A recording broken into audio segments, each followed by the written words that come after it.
La parábola del trigo y la cizaña es una parábola que se ha utilizado mucho para ilustrar la realidad de que en las iglesias hay creyentes verdaderos y hay buenas imitaciones. Y en muchas ocasiones se ha tomado esta parábola y se ha dicho, es que allí es el trigo y la cizaña. E incluso se ha tomado también algunas figuras sobre la cizaña, alguna información en cuanto a que la cizaña viene a ser una espiga muy semejante al trigo, que se parece bastante, pero que no tiene fruto. Y se ha utilizado, como les decía, esta parábola mucho para decir que en la iglesia va a haber creyentes verdaderos y creyentes que no son verdaderos. Y aunque ciertamente en el evangelicalismo de nuestro tiempo podrá haber una muy considerable proporción de buenas imitaciones por cada creyente verdadero, la realidad es que en las membresías de las iglesias sanas, hermanos, la proporción, si la hay, ha de ser menor, y a la inversa. Y ciertamente muchos han dicho que esta parábola no se refiere o no se aplica a la iglesia, pues han dicho, allí dice la parábola, el campo es el mundo. Y bueno, ciertamente, hermanos, el propósito de esta parábola no es traernos, en la parábola del trigo y la cizaña, una ilustración sobre la iglesia, sino sobre el mundo. Pero bueno, aplicarla a la iglesia no es una mala aplicación en todo caso. Trae algunas ideas que pueden ayudarnos a observar algunas cosas. Pero estas cosas, hermanos, suelen ser más comunes en el evangelicalismo de nuestro tiempo que en las iglesias que podríamos considerar sanas. Puesto que si nos ponemos a pensar en las iglesias que podemos considerar como sanas, estas iglesias que tienen membresías regeneradas de creyentes que han pasado por ese escrutinio de la iglesia y que han pasado también por un tiempo de observación y que luego de esto los hermanos miembros regenerados de la iglesia han observado las marcas de gracia, entonces esta proporción de que hubiese creyentes verdaderos en la membresía y alguno que otro que no lo sea, pues será menor y debiera ser menor. No podemos tampoco cerrarnos a decir que no existe, porque ciertamente, hermanos, a lo largo de la historia hemos visto estas cosas y la Escritura nos enseña también que aún entre las membresías regeneradas existen también personas que daban una buena imitación de ser cristianos. Pero por encima de todo, hermanos, la verdad es que estrictamente hablando, no es ni remotamente posible que en la iglesia, estrictamente hablando, existan trigo y cizaña. Estrictamente hablando, no puede suceder esto. No puede haber en la iglesia trigo y cizaña. ¿Y por qué digo estrictamente hablando? Porque si entendemos que la iglesia es el conjunto de creyentes verdaderos a lo largo de la historia, entonces de entrada ya no estamos hablando de congregaciones, ¿sí? Estamos hablando de la iglesia. Esos creyentes verdaderos entresacados, si quieren llamarlo así, incluso de algunos otros lugares o congregaciones incluso. Y en ese sentido, en la iglesia universal, no puede haber trigo y cizaña. Solo habrá trigo. Pero una parábola que sí expresa de manera correcta la lamentable situación de que en una iglesia local haya trigo y cizaña, o creyentes verdaderos y buenas imitaciones, es precisamente nuestra parábola del sembrador. La parábola que hemos venido estudiando en los domingos anteriores. Y esta situación, hermanos, se hace presente en el grupo o en la tierra, en el terreno que en esta ocasión nos compete hablar. Vayamos a Mateo capítulo 13 para continuar, hermanos, nuestra meditación sobre la parábola del sembrador. Mateo capítulo 13, versículo del 1 al 9. Dice la palabra del Señor: Aquel día salió Jesús de la casa y se sentó junto al mar, y se le juntó mucha gente, y entrando él en la barca se sentó, y toda la gente estaba en la playa. Y les habló muchas cosas por parábolas, diciendo: He aquí el que sembraba, el sembrador salió a sembrar. Y mientras sembraba, parte de la semilla cayó junto al camino, y vinieron las aves y la comieron. Parte cayó en pedregales, donde no había mucha tierra, y brotó pronto, porque no tenía profundidad de tierra. Pero salió el sol, se quemó, porque no tenía raíz, se secó. Y parte cayó entre espinos, y los espinos crecieron y la ahogaron. Pero parte cayó en buena tierra, y dio fruto, cual 100, cual 60, y cual 30 por uno. El que tiene oídos para oír, oiga. Hasta ahí.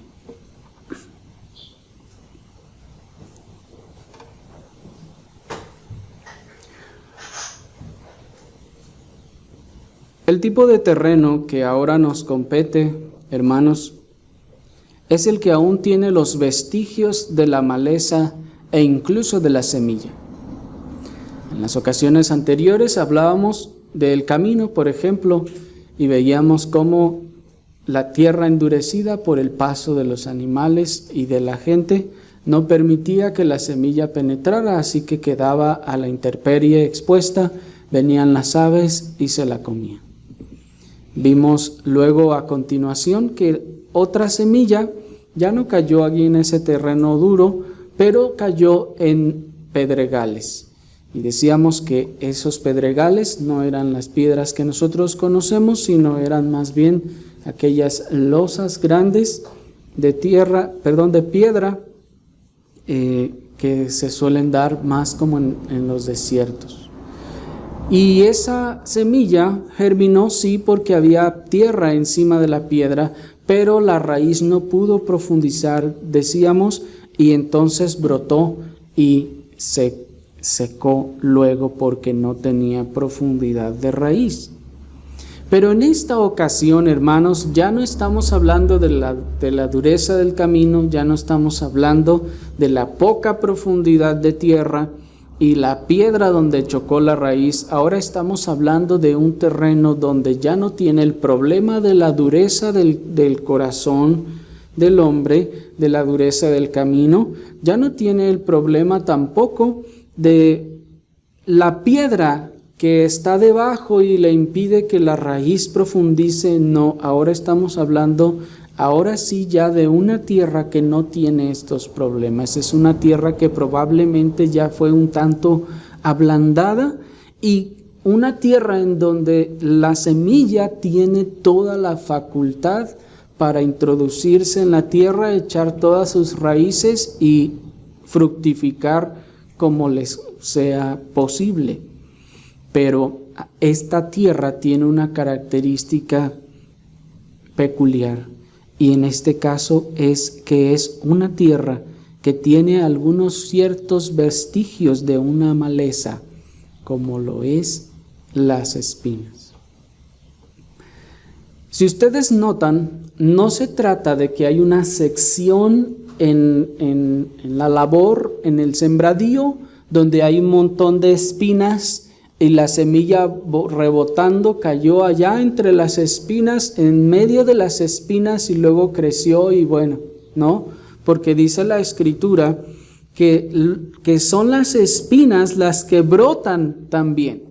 Es decir, cuando la semilla cayó allí, no había espinas en ese momento. ¿Me explico? Había probablemente allí algunos vestigios de maleza, algunos vestigios de las espinas, pero las espinas luego brotaron. ¿Sí me explico? No era que la espina ya estaba ahí crecida y entonces la semilla cayó entre los tallos de las espinas. No. La tierra estaba, digamos que en general, limpia y la semilla cayó allí. Para que hubieran nacido luego las espinas, nos dice que allí pudo haber espinas y luego fueron retiradas, fueron cortadas, y como ustedes saben, cuando a veces uno retira alguna hierba mala del jardín o de la tierra, a veces es las mismas semillas, con el solo hecho de arrancar, la sacudida que le da cuando la arranca, suelta las semillitas y caen otra vez en la tierra y quedan allí listas para volver a brotar después. También a veces ocurre que cuando se toma tierra de un lugar donde ha habido espinos, las semillas han quedado allí. Y si ustedes toman esa tierra y se la llevan a otra parte, los espinos empiezan a crecer allí. ¿Les ha pasado eso? Es más, en ocasiones pueden ustedes llegar a comprar de esa tierra que venden en costales, y puede ser una tierra tan mala que cuando ustedes la siembran sale un montón de maleza. En vez de ser una tierra, digamos que limpia de todas esas semillas y de esas cosas, de esa maleza, luego les sale espinas en donde ustedes no tenían espinas nunca, y una clase de espinas que probablemente tal vez ni conocíamos. ¿Qué es lo que pasó allí? Que la tierra que ustedes compraron venía con algunas semillas de las espinas. Fue tomada ahí del campo sin ningún cuidado y venía ya con esas espinas. En este caso, pues, estamos hablando de ese tipo de tierra. Es un tipo de tierra que no carece de fertilidad, es fértil. Pero donde crece, es un tipo de tierra donde crece cualquier tipo de maleza también. Y aunque la tierra parezca ser limpia, ya tiene en su interior la punzante semilla de los espinos. Pues como les decía, probablemente los espinos que había anteriormente allí fueron arrancados, pero las semillas de los espinos se quedaron allí y estaban también introducidas. Cuando cayó la semilla de la palabra, también junto con la semilla de los espinos se introdujo en la tierra y empezó a germinar. Y si no olvidamos, hermanos, que la tierra es el corazón del hombre, según nos enseña ahí mismo en el versículo 19, acompáñenme nuevamente, por favor. Dice: cuando alguno oye la palabra del reino y no la entiende, viene el malo y arrebata lo que fue sembrado, ¿en dónde? En su corazón. Así pues, entonces, si no olvidamos que la tierra es el corazón del hombre, hermanos, estamos hablando ahora de un corazón que entonces conserva de alguna forma solapadamente el amor por el mundo, por sus deleites y sus codicias. ¿Por qué por el mundo, los deleites y sus codicias? Bueno, nuestro Señor luego nos va a explicar cómo y por qué. Pero de entrada entonces nos está hablando de un corazón que sí recibió la palabra de Dios, sí recibió la semilla de la palabra y probablemente la atesoró, la guardó y dijo: sí, me gusta, estoy de acuerdo, quiero seguir escuchando. Pero también ya había sido sembrado en su corazón previamente y había crecido probablemente por mucho tiempo atrás semillas de corrupción, semillas de maleza, semillas de maldad, semillas de pecado, semillas de otras cosas que habían permanecido dentro de su corazón y que nunca fueron echadas. Fue un terreno que por mucho tiempo fue espinoso y sí, alguna vez le arrancaron los espinos, pero las semillas permanecieron allí.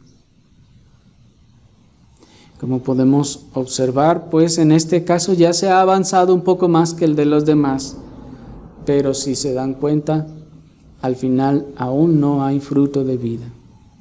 No, como hemos dicho ya, no es que se está hablando de 4 tipos de cristianos, no, se está hablando de un solo tipo de cristianos y 3 que parecía que iban para allá.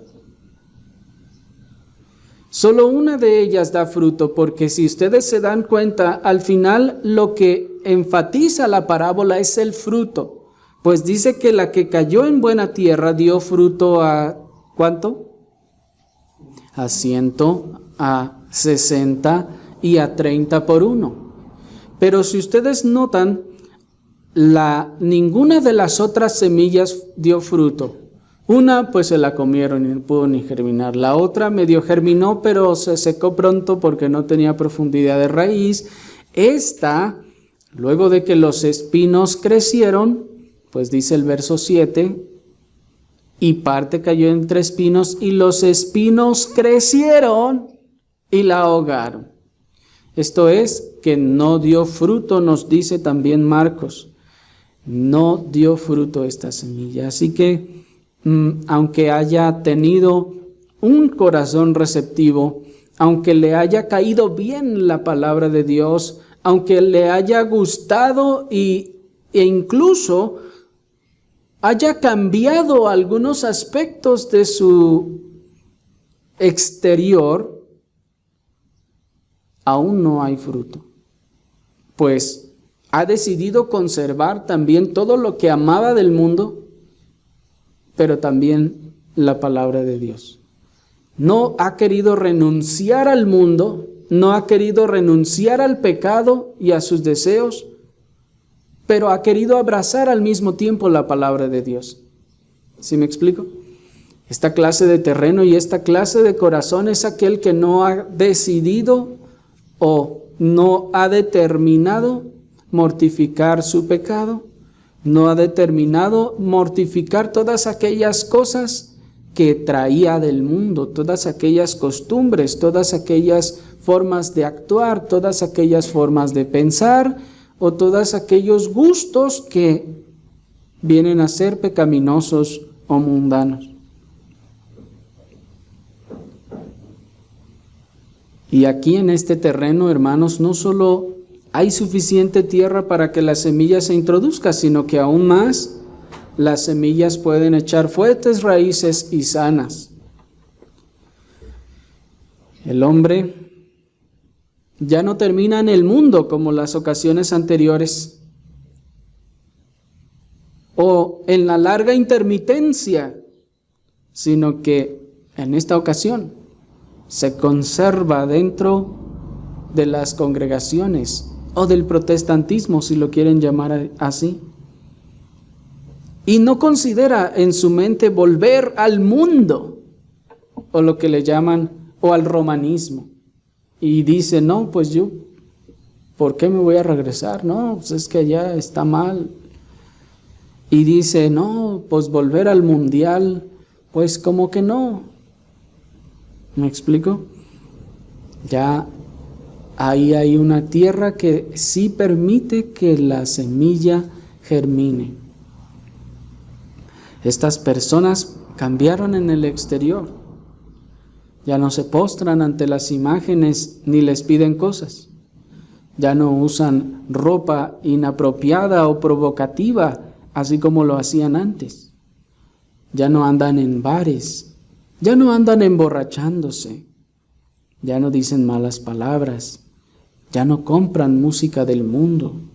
Ya no se arrojan al pecado abierto y rampante como lo hacían antes. Pero al mismo tiempo, en el interior, siguen amando al mundo. En el interior siguen amando las cosas que están en el mundo. En su interior aún tienen su porción en las cosas que están de este lado de la eternidad. Y cuando decimos que en el interior siguen amando al mundo y las cosas que están en el mundo, bien pueden ser desde aquellos que dicen, bueno, oh, cuánto me deleitaba yo haciendo aquellas cosas cuando yo no conocía al Señor, dicen ellos. Pero pues ni modo, ahora ya soy cristiano y ahora ya no puedo hacer eso. ¿Es así, hermanos, que se vive la vida cristiana? ¿El cristiano acaso se resigna y dice, pues bueno, ni modo, ahora ya no puedo hacer estas cosas? ¿O no es entonces que sería cierto lo que muchos dicen es que tu religión te lo prohíbe? Cuando la religión lo prohíbe, hermanos, hablando en ese concepto, en esos términos, entonces el amor y el corazón siguen en el mundo. Su porción y su parte está en este mundo. Lo que ama está en este mundo. Lo que más valora está en este mundo. Porque las semillas de todo aquello que aparentemente arrancó, ya no se pone lo mismo, ya no actúa igual, ya no habla igual. Aparentemente arrancaron esas espinas que habían estado creciendo por mucho tiempo allí. Pero la semilla se quedó allí. El amor a aquellas cosas se quedó en el corazón. Oyeron lo que la Biblia dice, les pareció bueno, les pareció correcto, les pareció razonable. Dios es un Dios bueno y muy bueno. Y se aferraron a eso.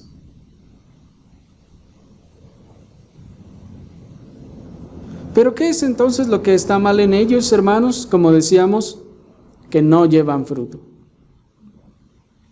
Pueden estar viniendo a la iglesia, pueden estar reuniéndose con una cierta frecuencia. Pero ¿qué hay de malo entonces si pues ya está yendo, ya se reúne?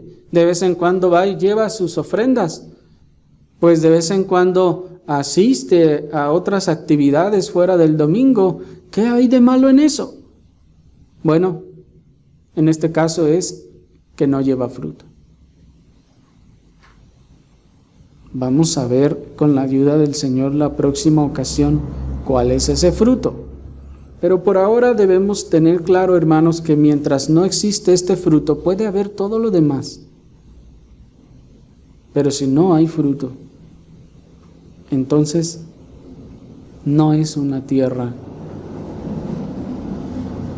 que lleva fruto al 130, 60 y 30 por 1, no es un cristiano.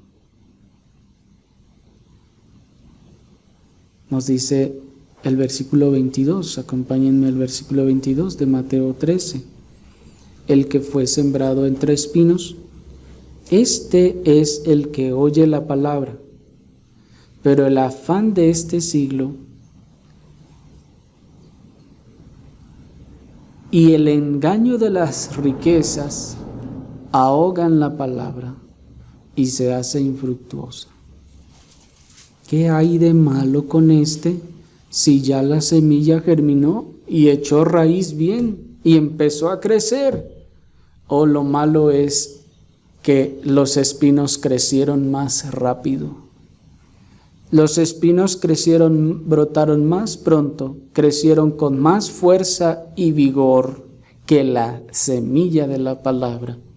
Y estos espinos crecieron más pronto, más rápido y más fuertes y ahogaron, le cortaron el sol y los nutrientes a esta planta, a la semilla buena, y entonces ya no pudo dar fruto.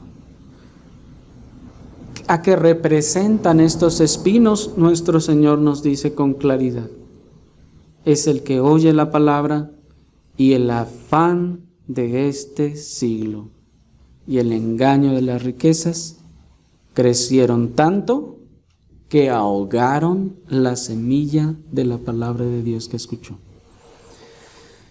Uno de esos espinos se llamaba el afán de este mundo y la otra planta de espinos se llamaba el engaño de las riquezas.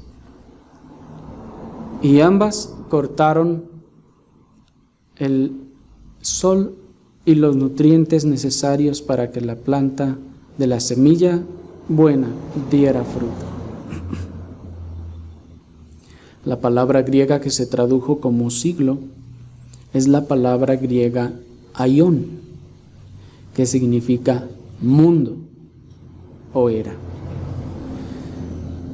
En otras palabras, es como si está diciendo, la palabra le fue sembrada así, la oyó y la recibió y empezó tal vez a germinar. Vimos que dejó el cigarro, vimos que dejó la botella, vimos que tal vez empezó a dejar el lenguaje de marinero, como dicen algunos, y se empezó a ver algo ahí en esa persona. Pero el afán de este mundo y el engaño de las riquezas crecieron más que su entusiasmo y su deseo de obedecer al Señor. Se hicieron más grandes que las cosas de Dios, que su deseo natural o su impulso de obedecer y buscar a Dios. Y estos opacaron ese deseo, ese impulso, esa determinación de buscar y seguir al Señor. Pero, ¿qué es el afán de este mundo? Les decía que esta palabra siglo se traduce como mundo o como era en el sentido de época. Cuando se dice, por ejemplo, que estamos en la era de las computadoras o estamos en la era del internet, ¿han oído esa frase, no?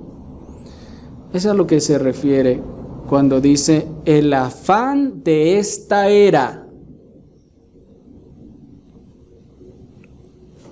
¿Pero qué es eso de afán?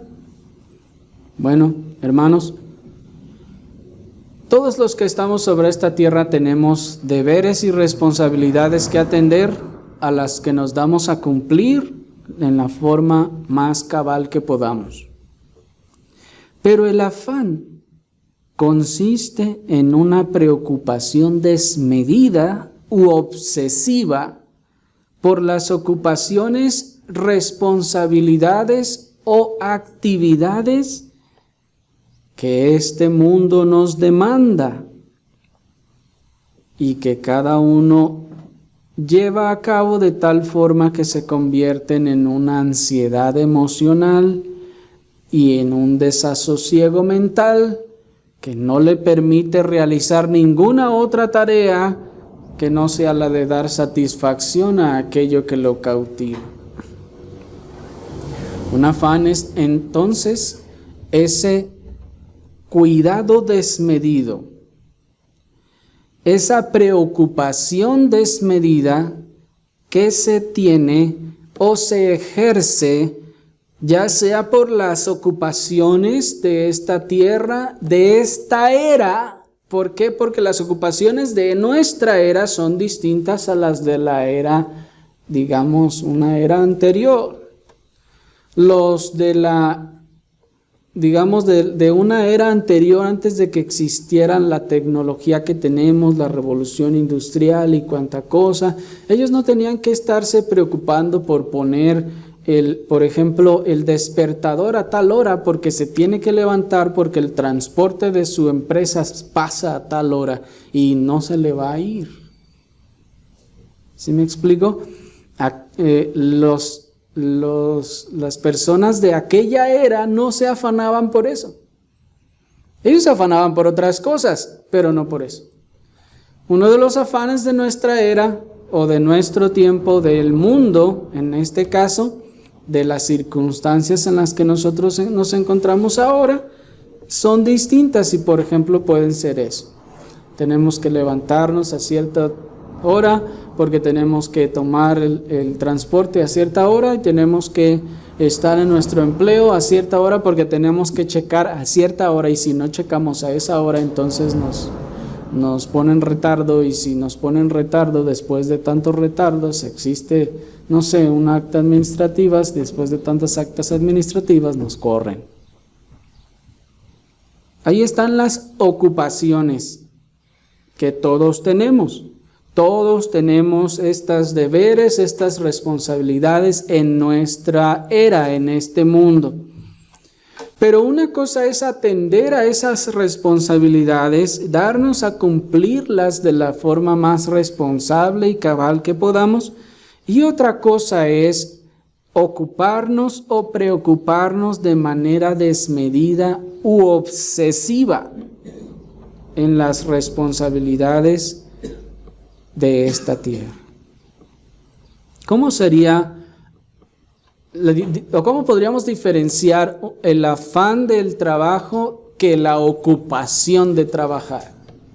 Bueno, en la ocupación de trabajar, nosotros vamos a trabajar a nuestros empleos, llegamos a la hora que debemos llegar, hacemos todo lo que es necesario y cumplimos con nuestro horario y hacemos lo que debemos hacer. El afán por estas cosas es o comienza cuando se empieza a quedar tiempo extra y a veces sin necesidad de hacerlo. Se llega a convertir en un afán. Y a veces ya no solamente cumple su tiempo de trabajo, sino que se lleva trabajo a su casa. Eso es el afán. Ahí comienza a afanarse. Y a veces no solo eso, sino que les da su número de teléfono a todos sus compañeros para que cuando ocupen algo le llamen a su casa.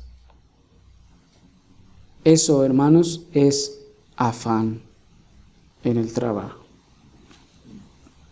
Pero esto, hermanos, aunque hoy en día existe algo que llaman adicción al trabajo, por lo general el afán no obedece a esa adicción por sí sola, sino más bien al deseo de poder a través de esas cosas tener más. ¿Por qué trabajo más? Porque quiero tener más.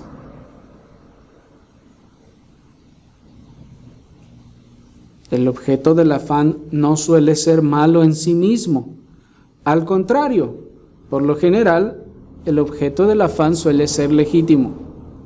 Pero es el afán en sí mismo el que lo vuelve una gran bola de hierro atada al pie del afanoso que le impide moverse a hacer otras tareas y le impide incluso moverse a hacer tareas espirituales. Es decir, el trabajo no es malo, es bueno, es correcto y es legítimo. Dios nos lo mandó. Pero el afán pone esa bola que se dice que se le ponía a los esclavos, esa bola de hierro grande en el pie con una cadena. Y lo tiene atado allí. Y no tiene tiempo de enseñarle la palabra de Dios a sus hijos en su casa, porque sale tarde del trabajo porque tiene mucho trabajo, dice. Porque lo presionan mucho. Porque necesita dinero la familia, o tal vez tiene una deuda y dice, es que tenemos que trabajar más horas extras para poder salir de esto. Bueno, de entrada no debió haberse metido, ¿verdad? Pero ese afán entonces se convierte en ese grillete que le estorba o le impide hacer cualquier otra cosa y en este caso ocuparse de los deberes espirituales. La palabra, volviendo al ejemplo del terreno, la palabra de Dios se le sembró y dice, no, sí es cierto, no, sí tenemos que buscar al Señor, tenemos que obedecer, pero es que yo con mi trabajo no puedo. Tengo que echar 4 horas extras diarias y no, pues es que así no alcanzo a servir a Dios. No me alcanza el tiempo para llegar a mi casa a instruir a mi familia. No me alcanza el tiempo para esto, para lo otro. Los afanes del mundo empiezan a crecer más, se vuelven más grandes o se vuelven más importantes en su mente, en su consideración, más importantes que la pequeña plantita de la palabra de Dios que apenas estaba creciendo. ¿Me explico? Así que el objeto pues del afán en sí mismo no es malo. Lo que es malo es el afán. ¿Sí me explico? Porque vuelve a lo que es legítimo y correcto en un afán y lo convierte en ese grillete que lo ata y no le deja ir o avanzar a hacer las cosas que Dios le mandó. Por ello, nuestro Señor Jesucristo, por ejemplo, también ya nos había hablado acerca del afán. Allí en el capítulo 6 de Mateo, allí mismo, si dan vuelta a sus hojas, en el capítulo 6,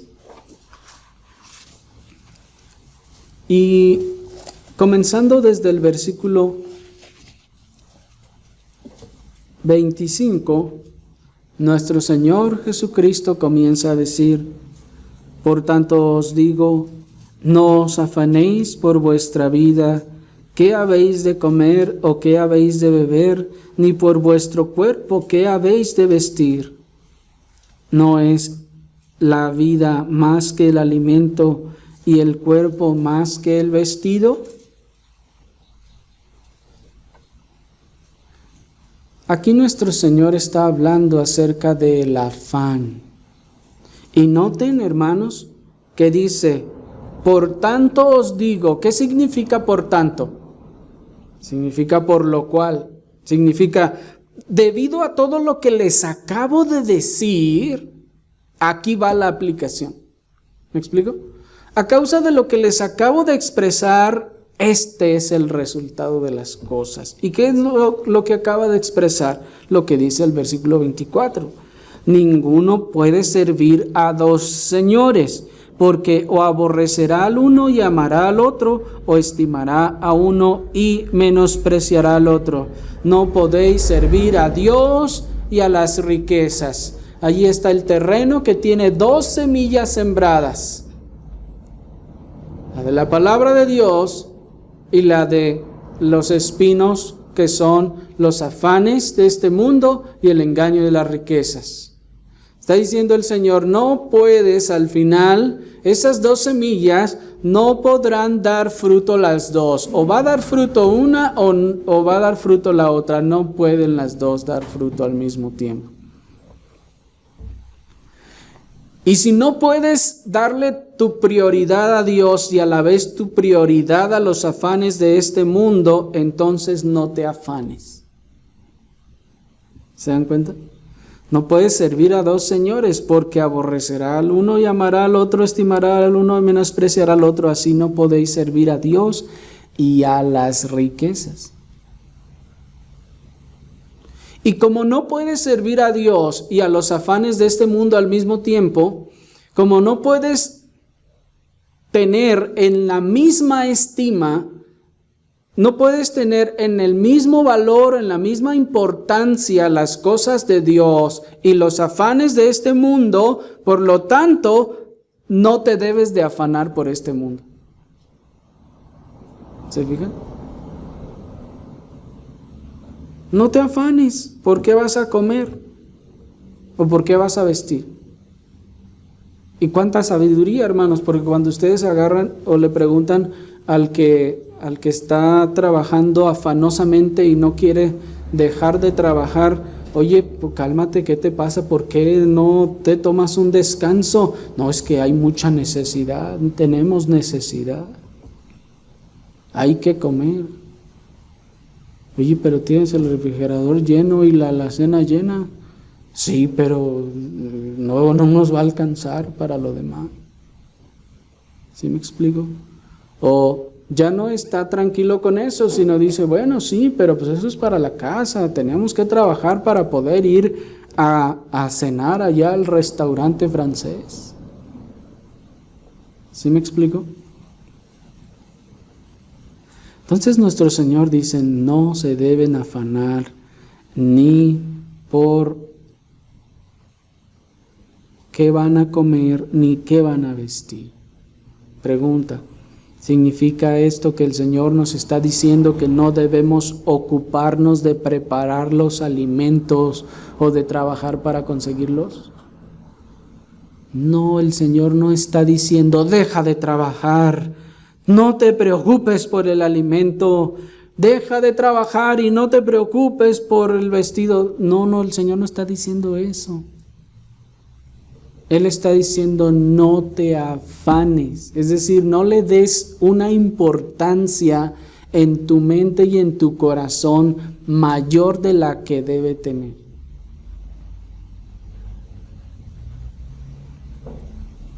Y luego nos dice el Señor, miren a las aves del cielo, que no siembran, ni ciegan, ni recogen en graneros, y vuestro Padre Celestial, dice, las alimenta. ¿No valéis vosotros mucho más que ellas? Nos está diciendo el Señor que no debemos ocuparnos de sembrar o cegar o de trabajar para comer. Porque allí Él está diciendo, mira las aves ni siembran, ni ciegan. Entonces alguno dirá, pues haberlo dicho para arrojarme a la cama a descansar. ¿Está diciendo el Señor eso? No. Él está diciendo que no debemos afanarnos.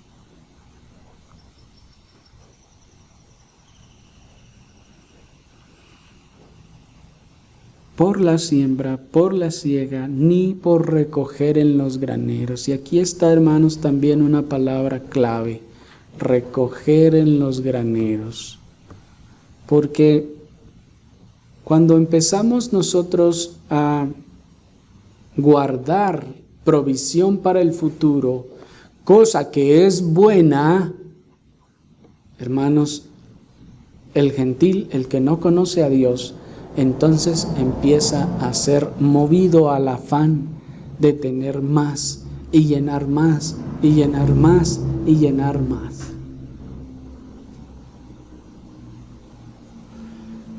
Nos estaba diciendo el Señor que no nos preocupemos por trabajar, o que no nos preocupemos por ahorrar, o que no nos preocupemos por ser previsorios para el futuro. No, nos está señalando esa obsesión de tener todo listo, ese pensamiento, hermanos, ilusorio de querer llenar todo mi granero hasta el tope para entonces sentirme tranquilo y libre para poder ir a servir al Señor sin que preocuparme por las cosas materiales. ¿Sí me explico? Ahorita vamos a ahondar un poquito más en eso. Pero, hermanos, el asunto es que cuando el hombre se afana por llenar su granero, al principio dice, ya me daría con que tuviera ahorrados unos 1,000 pesos. Ya me sentiría tranquilo y ya no trabajaría todas estas horas extras que trabajo, no trabajaría todo esto. Ya con eso que tuviera ahorrado podría relajarme y descansar. Pero resulta que junta 1,300 y dice, 1,300, no, pues de una vez vamos a ver si conseguimos 1,500. Y guarda los 1,500 y dice, oh, pues, ¿cuánto falta para 2,000? Oh, pues un esfuerzo más y lo llenamos. Y así comienza a afanarse. Pues noten cómo dice el 27, versículo 27. ¿Quién de vosotros podrá, por mucho que se afane, añadir a su estatura un codo?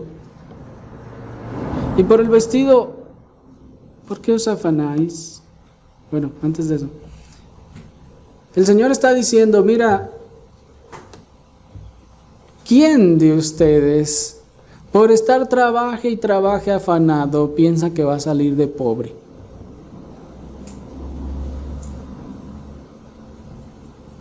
Dice el Señor, no. ¿Quién de ustedes puede añadir un codo a su estatura? ¿Cuánto es un codo? 45 centímetros aproximadamente. ¿Quién puede hacer eso? Dice el Señor. No vas a poder. Tú piensas que sí puedes y por eso te afanas. Pero dice el Señor, no, eso solo te va a consumir. Y ahorita vamos a ver eso en el engaño de las riquezas. Pero pues, noten cómo nuestro Señor dice en el verso 30, vamos al 30. Y si la hierba del campo que hoy es y mañana se echa en el horno, Dios la viste así, ¿no hará mucho más a vosotros, hombres de poca fe? No os afanéis pues diciendo, ¿qué comeremos o qué beberemos o qué vestiremos? Porque los gentiles, ¿se fijan? ¿Cómo dice? Los gentiles, ¿quiénes son los gentiles? Los incrédulos, los mundanos, buscan todas estas cosas, pero vuestro Padre Celestial sabe que tenéis necesidad de estas cosas. Y dice el Señor a continuación, te voy a decir ya te dije lo que no debes buscar, ahora te voy a decir qué sí debes buscar. Dice, buscad primeramente el reino de Dios y su justicia. No está diciendo buscad únicamente. No está diciendo abandona tu trabajo y deja todo y abandónalo todo y entonces busca el reino de Dios. No, dice primeramente, como prioridad, como lo más importante, el reino de Dios y su justicia. Y una vez que hagas eso, en el trabajo o en el cumplimiento de tus responsabilidades, tus necesidades serán suplidas. ¿Sí me explico? Este versículo no significa que entonces yo voy a ir a servir al Señor abandonándolo todo y que entonces el Señor me va a dar todo lo que yo necesite. ¿Sí me explico? Porque suena como medio mágico, ¿no? Yo dejo todo, lo abandono todo y me lanzo a servir al Señor. Me lanzo a las misiones. Ay, a ver, si allá encuentro y me dan dinero, pues comeré.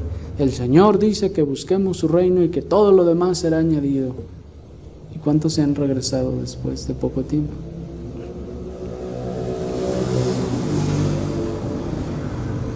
Porque nuestro bendito Señor nos expresa el tierno cuidado del Padre Celestial para los que, sin descuidar sus responsabilidades y obligaciones, tienen como prioridad las cosas que tienen que ver con el reino de Dios por encima de los afanes terrenales. ¿Sí me explico? Es un cuidado tierno y paternal de Dios para los que, sin descuidar sus responsabilidades y obligaciones terrenales, tienen como prioridad las cosas que tienen que ver con el reino de Dios.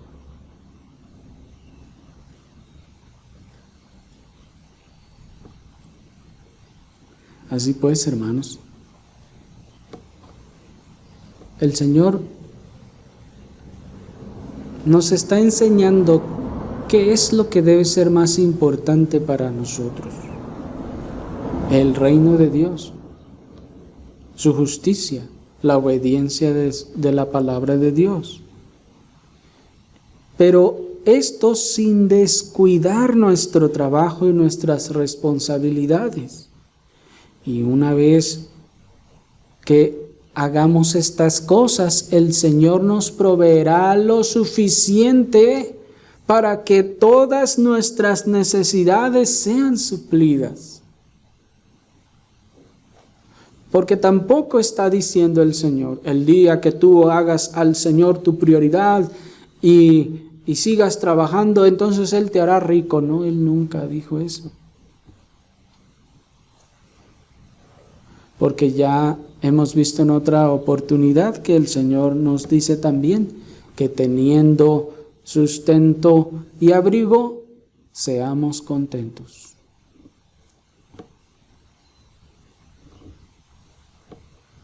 Puesto que desear, hermanos, en el corazón y afanarse o desear afanosamente más que eso, entonces es el brotar de esos espinos que empiezan a crecer con más fuerza y amenazan con ahogar la palabra que fue sembrada en el corazón. El afán en las cosas de este mundo no es otra cosa que una manifestación de las inclinaciones del corazón. Una manifestación de las prioridades del corazón. Porque noten que dice el Señor, 32, porque los gentiles buscan todas estas cosas. ¿Quiénes las buscan? Los que no conocen a Dios, los que no confían en Dios, los que no se arrojan al cuidado de Dios, aquellos cuyas prioridades no es Dios y la eternidad, sino aquellos cuyo corazón, prioridades y lo único que existe está en esta tierra. Y algunos de ellos, aún para su propia desgracia, ni siquiera creen que haya eternidad. Entonces los vemos en esta tierra haciéndose y deshaciéndose y sacrificándose y dando todo lo que puedan, porque es todo lo que tienen, es todo lo que esperan y es todo lo que valoran.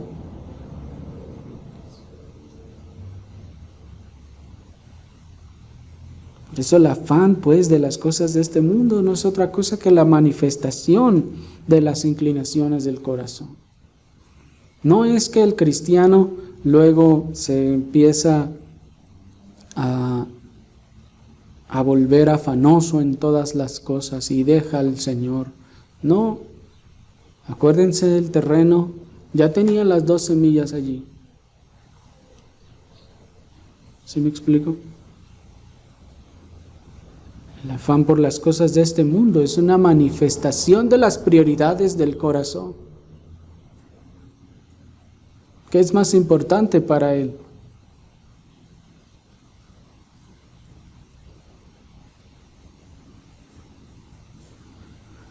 Pero recuerden que para el corazón de los que están pues en este terreno, las semillas de la maleza y de los deleites de la mundanalidad siguen allí sembrados bajo la superficie y eventualmente crecen más que la semilla de la palabra de Dios en sus corazones, porque ya estaba allí, porque nunca dejó de amar las cosas de este mundo, nunca dejó de anhelar las comodidades de este mundo, nunca dejó de desear los deleites temporales de este mundo.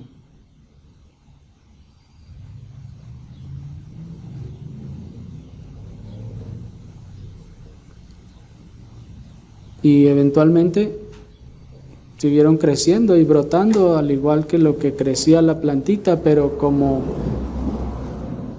en su corazón su anhelo por las cosas de este mundo es mayor que por el reino de Dios, pues crece más rápido la espina. El amor y el anhelo de las cosas de este mundo, de los deleites temporales y las comodidades terrenales que este mundo ofrece, siendo la prioridad del corazón, son entonces mayormente nutridos de tal forma que crecen con mayor rapidez y fuerza. Y una vez crecidos, ahogan la débil plantita de la piedad interna en el corazón del hombre. Si había un poco de entendimiento de que sí debemos buscar a Dios, debemos de seguir al Señor, de asistir a la iglesia, sí había ahí un pequeño deseo, sentimiento de hacerlo, pero había más amor por las cosas de este mundo, había más amor por los deleites temporales del pecado, de las comodidades de este mundo, entonces le da más prioridad. Sí, yo sé que debemos de buscar, obedecer y servir al Señor, pero pues es que tengo 2 turnos de trabajo. Sí, yo sé que debemos buscar y obedecer al Señor y asistir a la iglesia, pero es que miren, tengo responsabilidades también. ¿Sí me explico?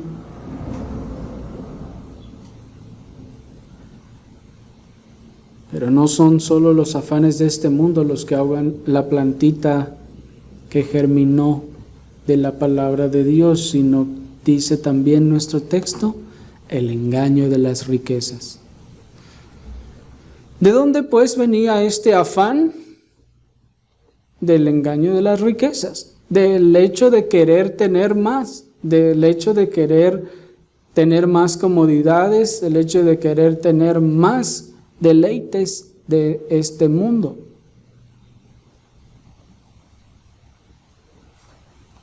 El engaño de las riquezas es entonces también otro gran espino que crece para opacar esa débil piedad en algunos que han escuchado el mensaje de la palabra.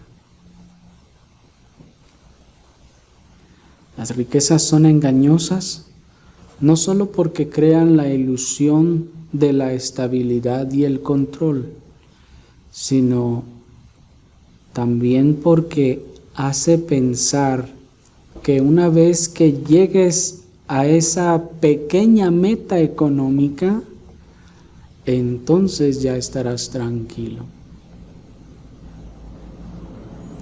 Las riquezas engañan de muchas formas y principalmente, como les decía, es que les engaña a sus poseedores haciéndoles pensar, o más bien dándoles la ilusión de estabilidad y control.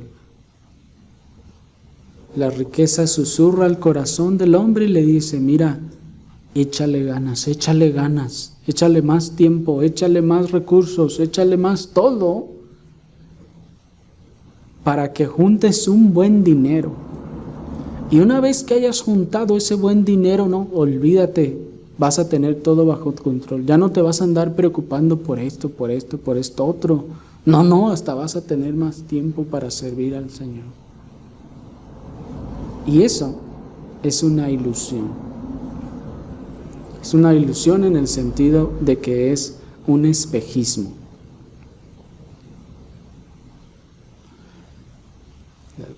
Las riquezas engañarán entonces, buscarán engañar al hombre para hacerle pensar que una vez que haya ganado una cierta cantidad de dinero, o que haya comprado su casa, o que haya comprado cualquier otra meta que haya puesto en su corazón, entonces ya estará feliz y satisfecho y todo estará bajo control.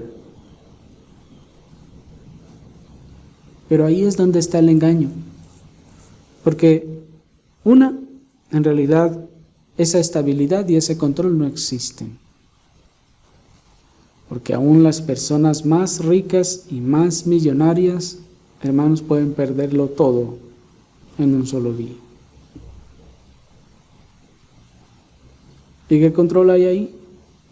Dice la palabra de Dios que el rico no duerme pensando que se le van a minar los ladrones.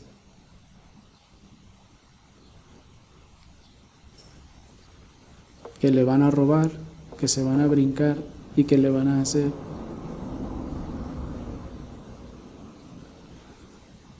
Eso pues es una ilusión. Tener el que piensa que tendrá el control de su propia vida es una ilusión. Que tendrá el control de sus finanzas, del futuro de su vida, que tendrá entonces su futuro asegurado, es una ilusión. Pero también engaña las riquezas, haciéndoles creer que una vez que lleguen a esa meta estarán tranquilos o que podrán servir al Señor. El afán de las riquezas engaña a sus poseedores, haciéndoles pensar que una vez logrado su objetivo les abandonará y les dejará en paz para que sirvan y obedezcan a Dios como ellos quieran. Pero el engaño consiste en que nunca les abandona. ¿Sí me explico? Las riquezas, ese afán por las riquezas, esa codicia ambiciosa, le susurra al oído y le engaña diciéndole: mira, nomás logra esto, nomás logra eso y yo me voy. Te dejo en paz, te dejo tranquilo, ya no vas a sentir esta desesperación, esta ansiedad por querer tener. Porque nada más cuando lo tengas, te garantizo que me voy. Y ya tú podrás obedecer a Dios como tú quieras.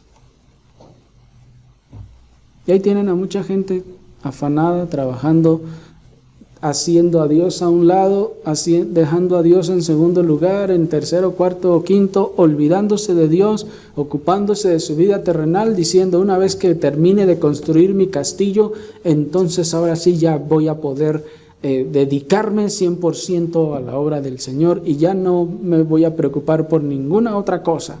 Ahora sí ya. ¿Me explico? Y ese es un engaño de las riquezas. ¿Por qué? Porque esa inclinación codiciosa nunca se apartará, nunca le dejará en paz.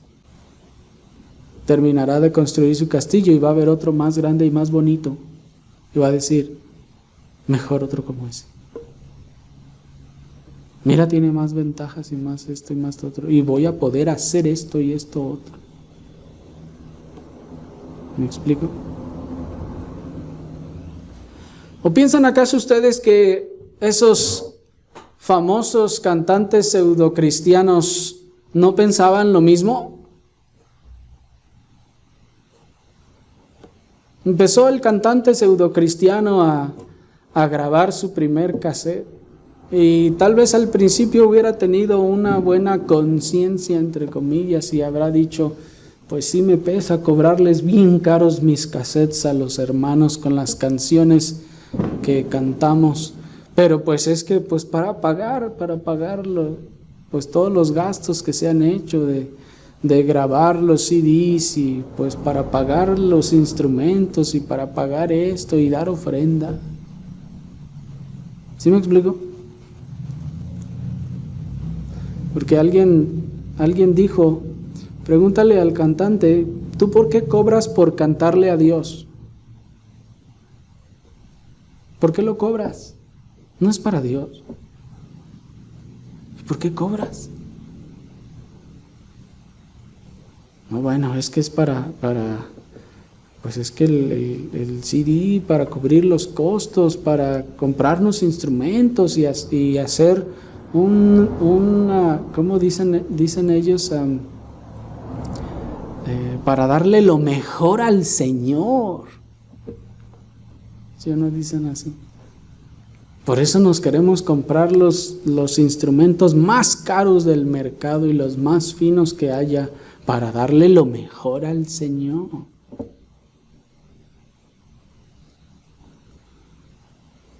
Vendieron todos sus discos, sacaron mucho dinero. ¿Y por qué no dijeron, ya compramos todos nuestros instrumentos, hasta nos alcanzó para comprar un estudio de grabación para nosotros solos? Ahora sí vamos a grabar y vamos a regalar los cassettes o los CDs. ¿Por qué no hicieron eso?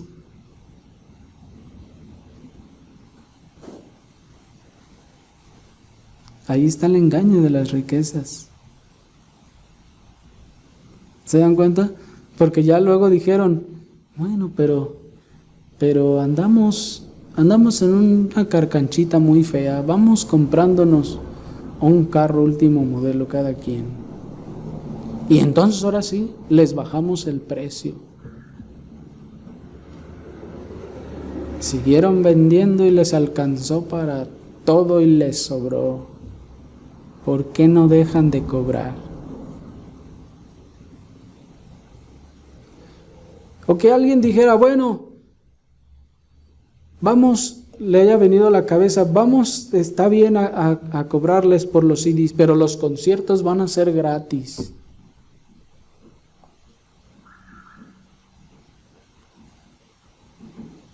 ¿Se dan cuenta, hermanos, de la codicia y del engaño de las riquezas? Probablemente esas personas cuando comenzaron tenían buenas intenciones, entre comillas digo, de que tal vez no querían estafar a la gente tanto, o no tan feo. ¿Pero qué pasó?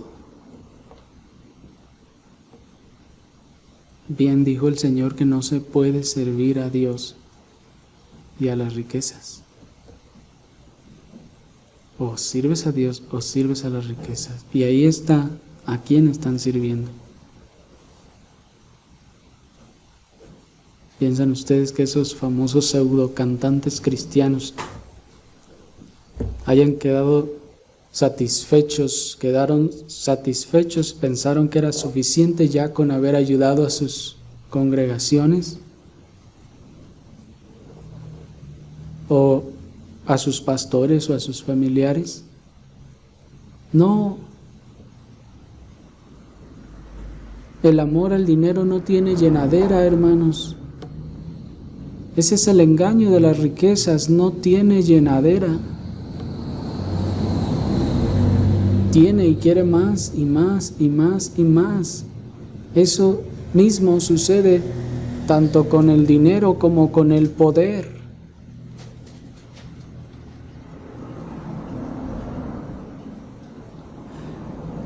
Así que no dejen de recordar que en este terreno del que estamos hablando, esas semillas de maleza y de espinos ya estaban sembradas ahí en el corazón del hombre. Solo que se juntaron en la misma tierra de la que alguna vez se sembró también la semilla de la palabra de Dios. Por esa razón, esa tierra no puede ser catalogada como una buena tierra. Sus inclinaciones ya estaban desde el principio hacia el mundo.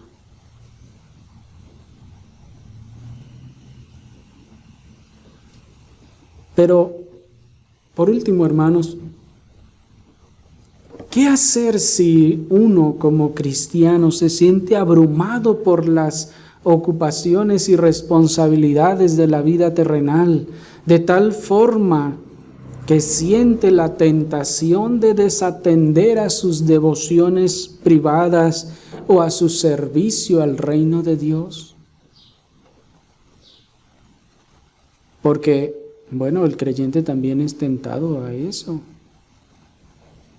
De otra forma, el Señor no les estaría diciendo a los creyentes, no se afanen. ¿Me explico? Dice que los gentiles se afanan, sí, eso en eso viven ellos. Pero el Señor también está diciendo que el creyente también puede ser tentado al afán. ¿Qué debemos hacer si como creyentes nos sentimos abrumados por las ocupaciones y responsabilidades de la vida terrenal, de tal forma que nos tienten a desatender nuestras devociones privadas o nuestro servicio al reino de Dios? Bueno, Filipenses capítulo 4, versículo 6 nos tiene una respuesta y nos dice: por nada estéis afanosos, sino sean conocidas vuestras peticiones delante de Dios en toda oración y ruego con acción de gracias. ¿Qué debemos hacer? Primero, no estar afanosos, no ceder al afán. Y segundo, si evidentemente esta tentación al afán viene por un periodo de necesidad o por un periodo de alguna situación que nos esté como que empujando a afanarnos, a ocuparnos más en las cosas de este mundo, de esta tierra, dice la palabra del Señor: sean conocidas vuestras peticiones. Está diciendo, externenlo a los hermanos de la iglesia. Díganles: hermano, ore por mí, estoy pasando por un tiempo en el que siento que estoy siendo tentado a descuidar mis devociones privadas, a descuidar el servicio al Señor, la asistencia a la iglesia. Se me ha juntado todo este trabajo, se me ha juntado las dificultades de este trabajo secular, las dificultades de este asunto familiar, las dificultades de esta otra situación vecinal, las dificultades de esta otra cosa, y la verdad es que me siento abrumado y me siento tentado a querer atender todo esto y entonces descuidar las cosas de Dios. Dice: sean conocidas vuestras peticiones delante de Dios. Esto es, ustedes oren delante de Dios, háganselo saber al Señor, nos está diciendo. Y segundo, háganselo saber también a los hermanos, para que oren por estas cosas.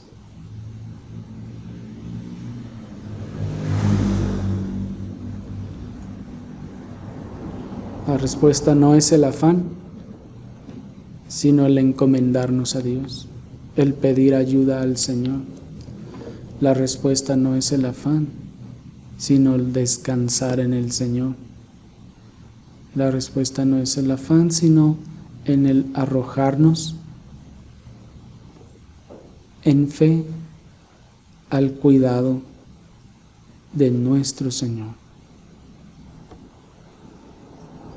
Así pues, hermanos, que el Señor nos conceda que no seamos vencidos por la tentación del afán, y que si alguno ha manifestado más bien que para él o para ella es más importante las cosas de este mundo, los afanes de este mundo, que las cosas de Dios, que las cosas espirituales, pueda preguntarse a sí mismo: ¿será que seré yo de ese tipo de terreno? Donde crecen más pronto, más fuertes y grandes las espinas del afán de las cosas de este mundo y del engaño de las riquezas. Que el Señor tenga misericordia de nosotros. Oremos al Señor.